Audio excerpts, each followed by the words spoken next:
back to my channel, or if you're new here, welcome. I'm Renee and I read a lot. And today I thought I would have my cats pick my next book, and then I'm gonna read it, and then I'm gonna come back in 1 or 2 or 3 days, I don't know how long it takes me to read it, and I'll review it. And I have a fantastic selection of books for them to pick from. I figured I want them to really pick my next book, so I'm gonna get 5 completely different books, and they're gonna decide. I have It Works for Me, in Life and Leadership by Colin Powell. This one I was gifted and I haven't read it. And my rats, I used to own rats, they ate a corner of it. This was the nonfiction, like memoir-ish book I guess I picked out. I have the first in the Winter Willows 1 through 4 of Carter and Aria. Who the hell has a whistle here? What are they doing with it? Carter and Aria number 1, the Willow Winters Discreet series. I think this is the Merciless series is what it's called overall. But they can pick this if they want. It's a little bit about romance. Just Haven't Met You Yet is like a romance, rom-com-ish romance. Sophie Cousins, I don't know what it's about. Excuse me, I'm going crazy. Claire, you're not ready. I'm not ready yet, stop. These Violent Delights by Chloe Gong and 22 Seconds by James Patterson. So she can decide from all 5 of these books. I'm gonna organize them on the floor and then I'm gonna just kind of let her down and see which one she gravitates to. If I put these in a circle and I put her down in the middle of the circle, she has to exit the circle from one point. More like a pentagram, honestly. Claire and Leo, you're both here. Fantastic. They're not gonna like this. Amore, if you have a chance, can you come pick up one of the cats and put them in the circle? Just pick up Clara and put her in the middle of this book circle. Or Leo. He's right here.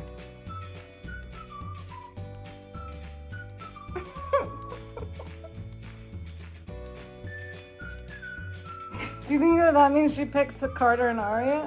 Is there a better way to do this? Yes. What's the better way? No. Stop. Not yet. Not yet. Come on, Leo. Claire, you want one? Anyone want a treat? What? Oops.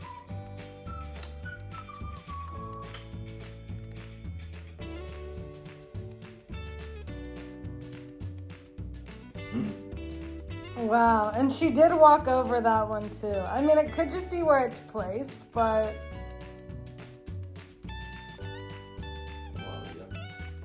Yeah, you got it. Yeah. It's not Leo, figure it out at least. Okay, we have a top 3. I think Claire pretty clearly picked Carter and Aria, and Leo pretty clearly picked It Works for Me.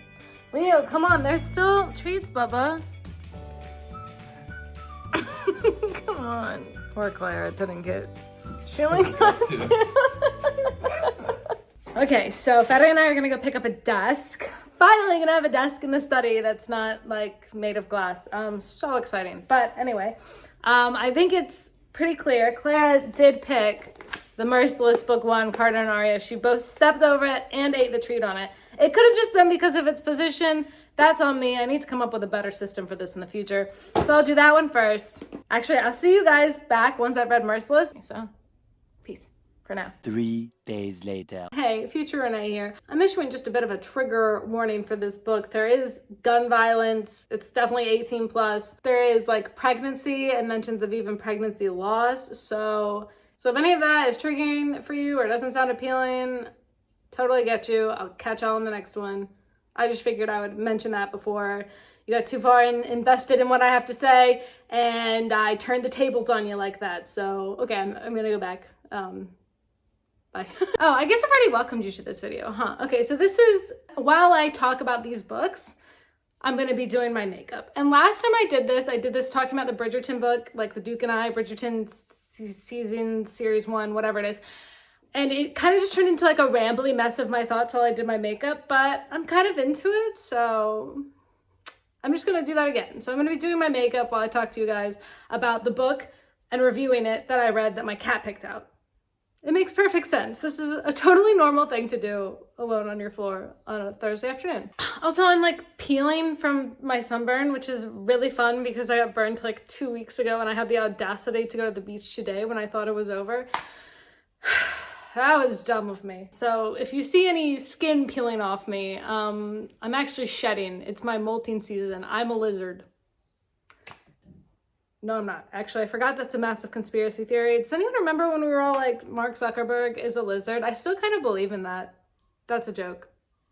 Mostly. Okay, so what was I gonna do?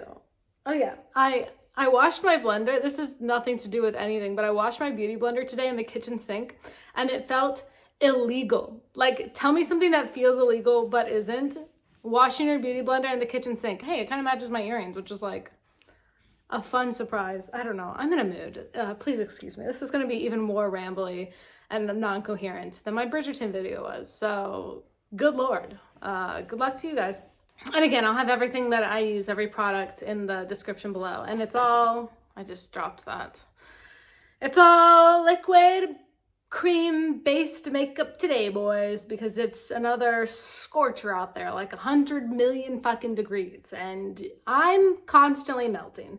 And one time I had a volleyball coach who said, girls don't sweat, they glisten. And I've stood by that forever.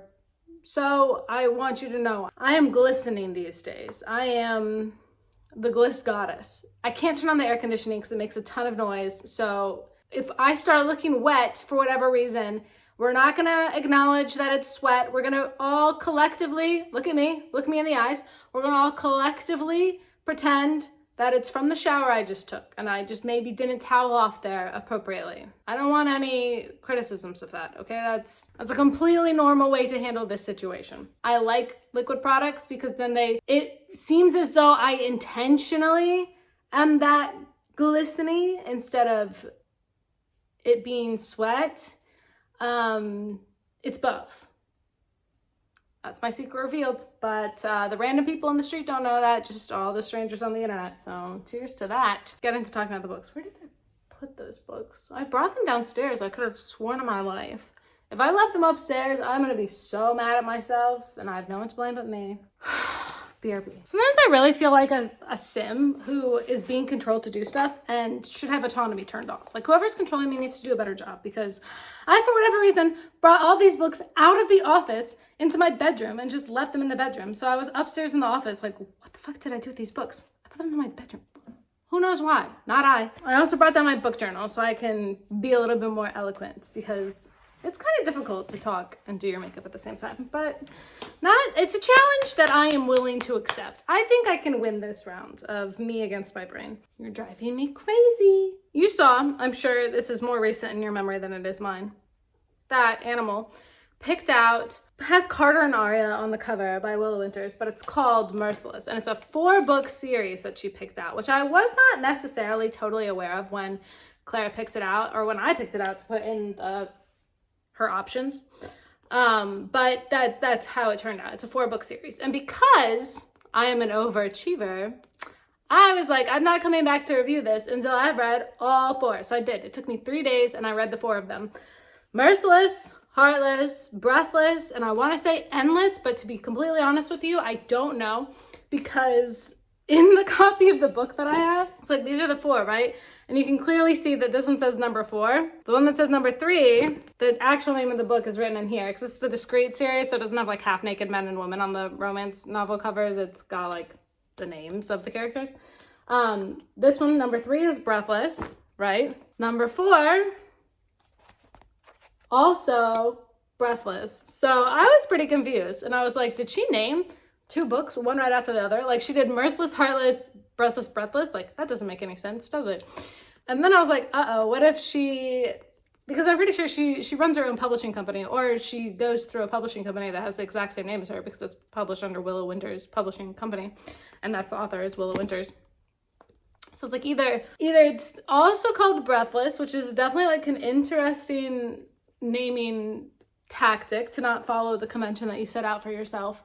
Either name them all one name or all different names or whatever, or she accidentally printed me 2 of the 3rd book. So I went through and I noticed that they weren't the same book. It was just a misprint on the title, even though it's misprinted throughout the whole book. And while that is annoying, and that's one of the gripes that I have with the series overall, that it's like not perfect. Like there's random punctuation where there shouldn't be, or like a paragraph will split up in the middle of somebody talking because it doesn't seem like it was proofread. Like it seems like it was just kind of turned in.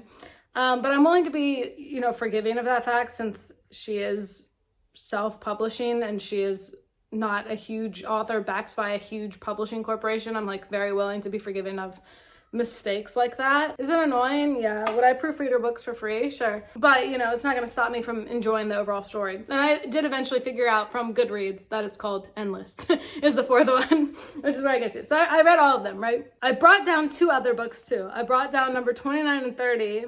The first book of this is the 31st. So they kind of go in order in the discrete series. Sebastian and Chloe's Tale, which was A Kiss to Keep, or Kiss to Tell. I still don't understand.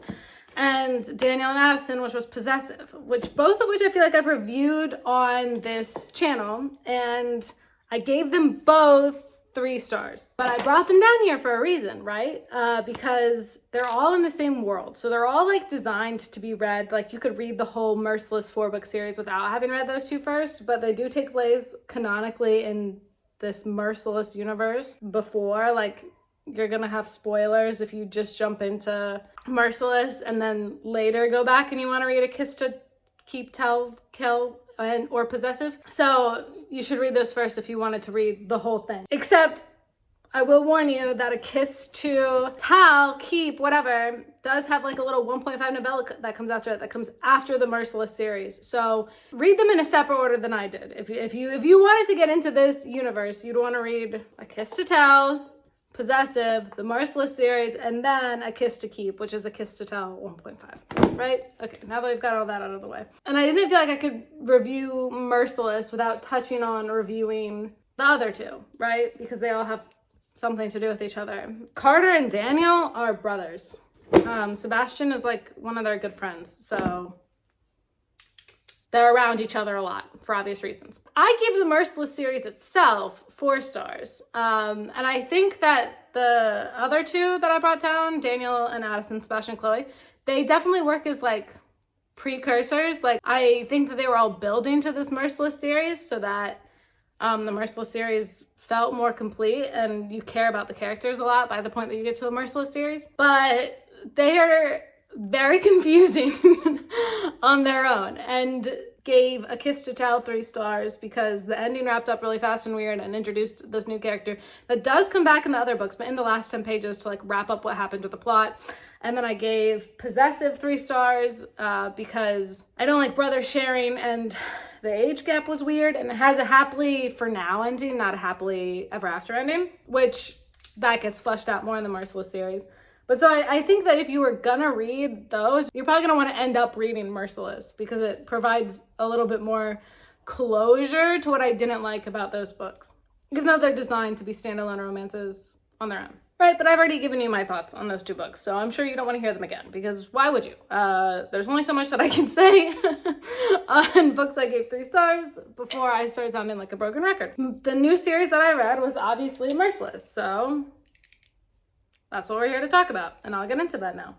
So Merciless stars Carter and Aria. Carter is the Cross brothers' eldest sibling. He is featured a lot in the Sebastian and Chloe A Kiss to Tell series, and then this is kind of his love story moment. Aria is the head of the rival mob family's daughter, and Carter takes possession of Aria, and it's a dark romance, meaning Carter does some very morally questionable things. He steals Aria, he kidnaps her. I don't know if it's kidnapping if she's an adult.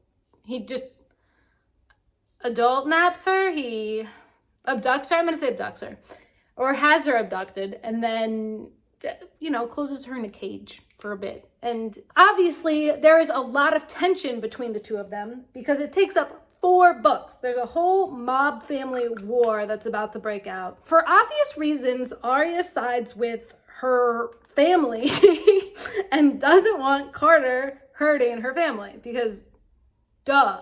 But Carter's like, they're gonna think I'm weak. I have to go after them, blah, blah, blah. I made a deal. You don't understand.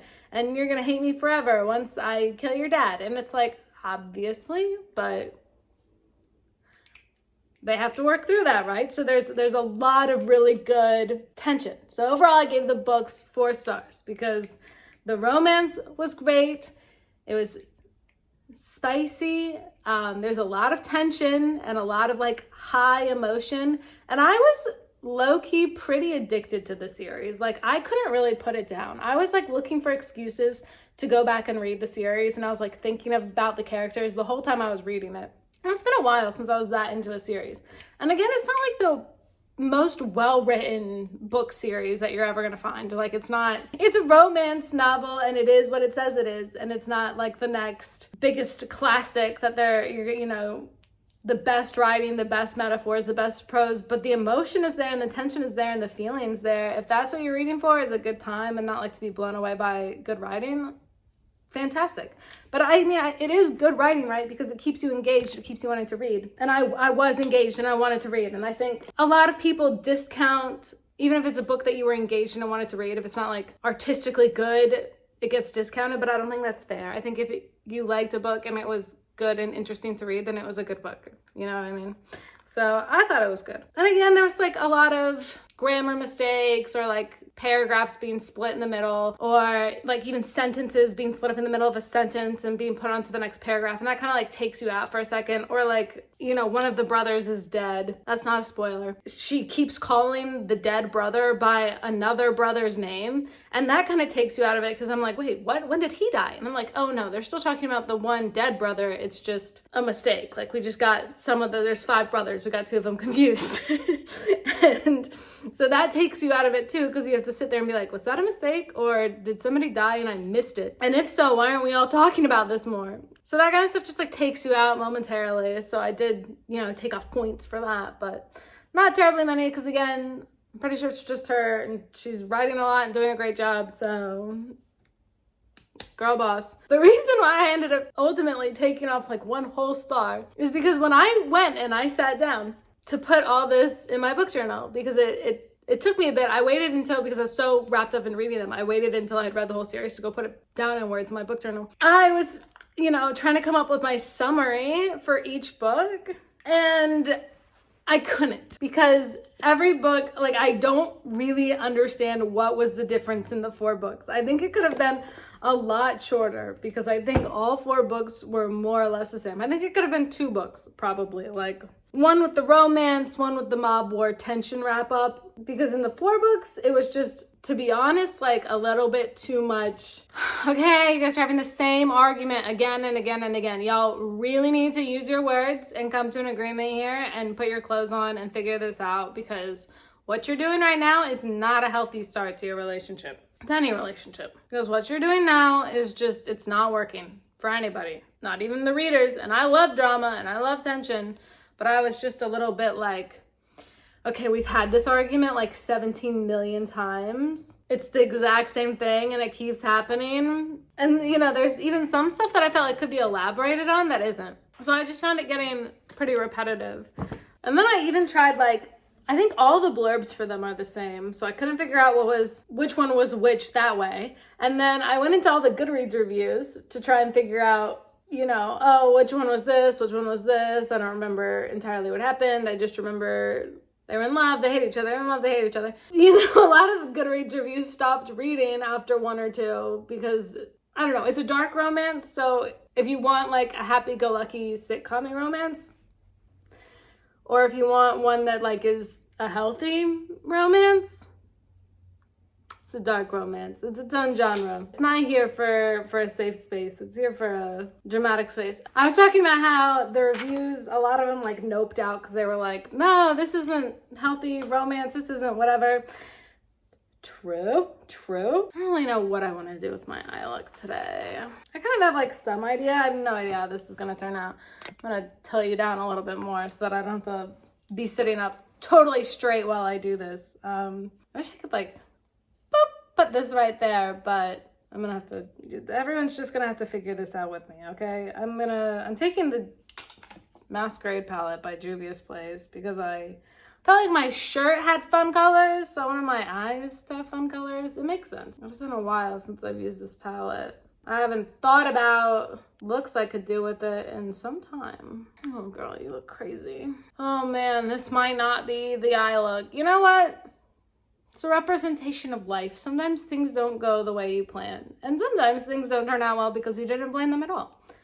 But yeah, so even the reviews weren't helpful in me figuring out which book was which, because the people who were like reviewing the way that I needed them to review kind of noped out. So I literally was just like sitting there like, I have no idea what to say. I tried rereading some of the pages in the books at the time to like get a sense of like what to put down on the page. But I think that's a key of how like repetitive the books are.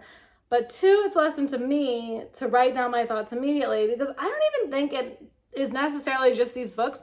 I think that me, myself, and I have a problem where we can't, once I read a book and I put it down, and I will remember everything that's happening in that book. I will remember every single plot detail, and I'll be uncovering plot holes left, right, and center. But once I put it down and I finished the book, crickets. What happened?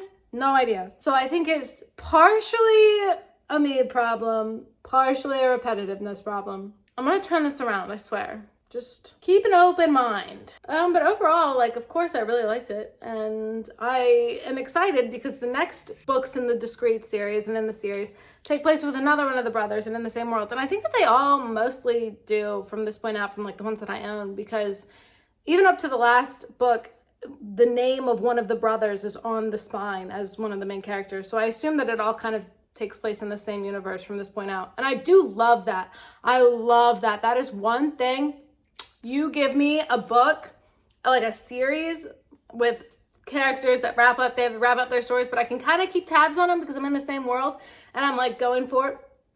Fantastic. And that's one thing that I would really want to praise Miss Willow Winters for. I do think that she really cares about her characters and she really enjoys writing them and puts a lot of time and effort into giving her characters unique personalities, which, you know me, you know that is something I stand for. I think that there are certain types of people in the world, right? There are certain types of readers, at least, right? People who read for like the plot, the story, they're driven by like that, and I think that's part of me. People who read for like the world aspect, people who read for the genre.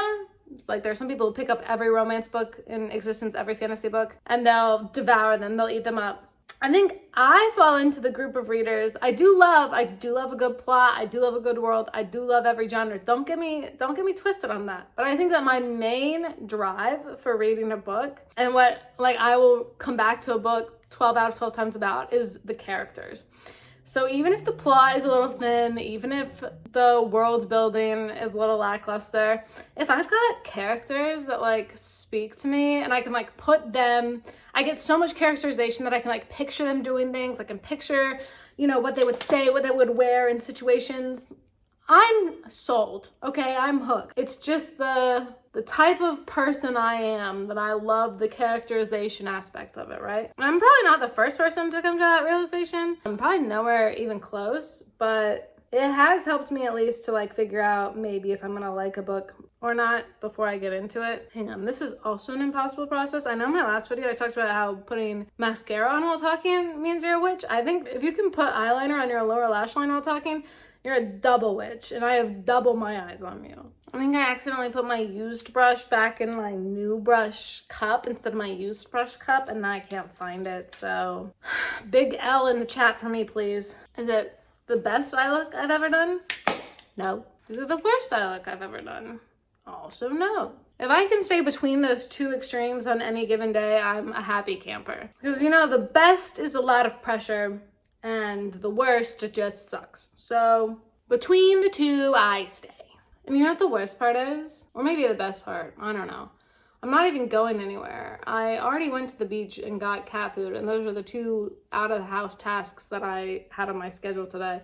Everything else is just like in-house chores and whatnot, so Lord knows what I'm doing this for. Eagerly awaiting my husband's return. That's so 50s housewife of me. I wonder if I could convince my husband to take me out tonight so that all this just doesn't go to waste sitting at home alone in this house. Yeah, I'm almost done with my makeup, so which is good because I feel like I've wrapped up talking about everything that I want to talk about. In conclusion, if you're into dark romances, you're in need of a new dark romance book, I gave it 4 stars. I was pretty hooked, I'm not gonna lie. It's spicy. I'd give the spiciness probably like a 4 spices out of 5 spices. What is that rated out of? Like chili peppers? Like 4 chili peppers out of 5? And I give the stars 4 out of 5 too. So if that's what you're in the market for, I think it's worth a read. But if you're not into dark romance, or you're not into spicy books, or you're not into, you know, everything that the book is, then I would think that I don't think you should like go out of your way to read it if it's not your genre of choice. Which I would say about most things. But I do think there's some books that are so good that they like transcend the kind of like genre boundaries. I don't necessarily know if this was one of them. So I guess I know. I just don't think it was one of them. So that's where I leave my book review of the book that Clara picks out for me so kindly of her. If you are into dark romances and you're looking for a new one, you want a 4-book series, but that's pretty easy to get through. It won't take you long, and it can set up another 4 books on your Goodreads or in your stats for the year, however you track. Send it. If that's not your cup of tea, skip it. And yeah, that's everything I have. As always, thank you so much for watching. Please leave any video ideas or things you want to see or book suggestions or anything in the comments. Let me know what you're reading. Thank you so much for watching. Please like the video if you liked it, subscribe if you want to see more, and I'll catch y'all in the next one. Bye. Clara, come here. Mommy needs you for YouTube views.